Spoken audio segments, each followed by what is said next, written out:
Olá! Vamos mergulhar hoje num dos documentos mais densos e, sem dúvida, mais influentes já escritos. Uma carta que simplesmente moldou o pensamento ocidental por séculos. O Livro de Romanos.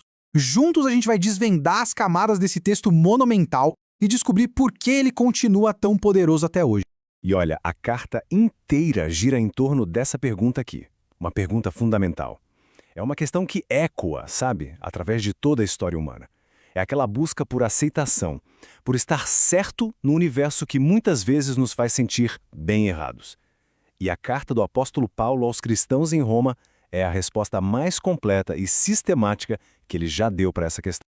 Embora seja uma carta, ela se lê quase como um tratado de teologia. É obra-prima de Paulo. É onde ele coloca no papel o núcleo da sua compreensão da mensagem cristã. E o interessante é que foi escrita para uma comunidade que ele nunca tinha visitado, mas queria muito encontrar, para compartilhar o que ele chamava de evangelho, que literalmente significa boas notícias. Era a mensagem central dele sobre salvação. Então, por onde Paulo começa essa jornada? É surpreendente, mas não é com as boas notícias. Ele começa estabelecendo o problema. Antes de apresentar qualquer solução, ele precisa que todo mundo entenda a profundidade da situação. Ele constrói um argumento dele como se fosse um promotor num tribunal. Sabe, ele não faz acusações vagas, ele apresenta as evidências de forma bem metódica para provar culpa de toda a humanidade, sem exceção. Para provar o seu ponto, Paulo basicamente divide a humanidade em dois grupos. Primeiro, os gentios, ou seja, o mundo não judeu. Ele argumenta que eles conhecem o poder de Deus pela própria criação, mas escolheram ignorar isso, preferindo adorar as coisas criadas. Depois ele se volta para o seu próprio povo, os judeus. Eles tinham a revelação direta de Deus, a lei, mas segundo Paulo, eles também falharam em obedecer.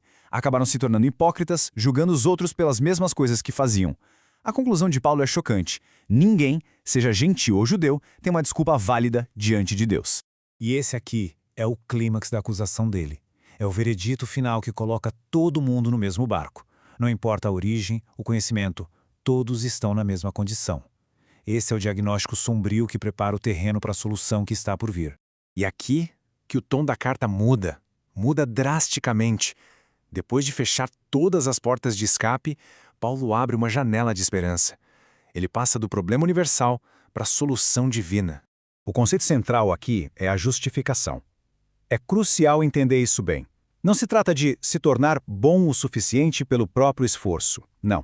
É um termo do mundo do direito. Imagina um juiz batendo o martelo e declarando um réu culpado como inocente, não com base no que o réu fez, mas por outra razão. É um status legal que é concedido, não merecido. E esse versículo nos mostra o resultado imediato. E que resultado? A hostilidade entre a humanidade e Deus que ele estabeleceu lá nos primeiros capítulos é resolvida. É a passagem de um estado de conflito para um estado de reconciliação. A justificação pela fé gera paz com Deus. Para provar que essa ideia não é nova, Paulo usa o exemplo de Abraão, o grande patriarca da fé judaica. A ordem dos eventos na vida dele é fundamental. Primeiro, ele creu em Deus. Segundo, essa crença foi creditada a ele como justiça. E só muito tempo depois, no passo 3, ele recebeu o sinal da circuncisão, que era uma obra da lei.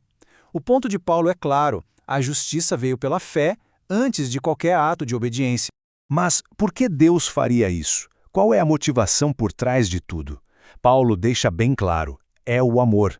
E não é um amor que responde ao nosso mérito, mas um amor que age primeiro, que se estende a nós enquanto ainda estávamos em rebelião.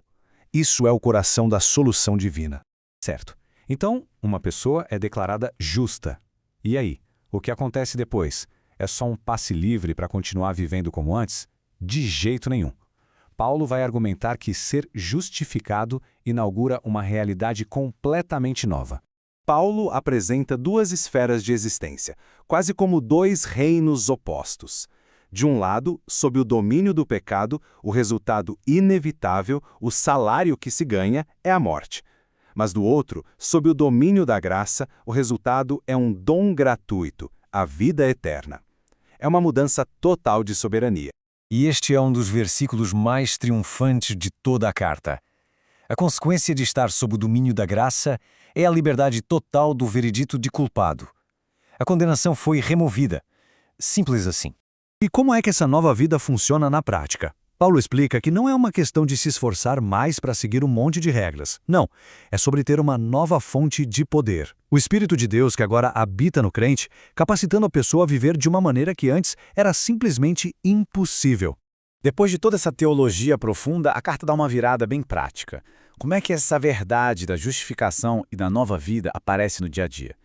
Paulo nos mostra que a fé não é só algo em que se acredita, mas algo que se vive. A resposta lógica a tudo que Deus fez não é sentar e relaxar. Paulo diz que é oferecer a própria vida como um sacrifício vivo. A adoração não é só algo que acontece num templo, é o jeito como se vive a vida inteira, em cada ação, em cada interação. E aqui a gente vê o resultado prático disso. Perceba como é tudo focado nos outros. Um amor genuíno, não fingido. Um apego ao que é bom. Um afeto fraternal. Uma empatia profunda. Que celebra com quem celebra e chora com quem chora. Que oferece bênção no lugar de perseguição. E que, no fim, vence o mal com o bem. Não são só regras para seguir, mas o fruto natural de um coração transformado. A teologia vira biografia. Então, o ponto crucial é este. Paulo resume todos os mandamentos, a lei inteira, em um único princípio. Se uma pessoa realmente ama os outros, ela naturalmente vai cumprir o propósito por trás de toda a lei de Deus. O amor se torna a ética suprema. E Paulo nos deixa com uma das passagens mais reconfortantes e poderosas já escritas. Depois de construir todo o seu caso sobre pecado, justificação e a nova vida, ele termina com essa declaração de segurança absoluta. A mensagem final de Romanos não é sobre o que a gente deve fazer, mas sobre o que foi feito por nós, e sobre a certeza inabalável do amor de Deus que nos sustenta através de tudo.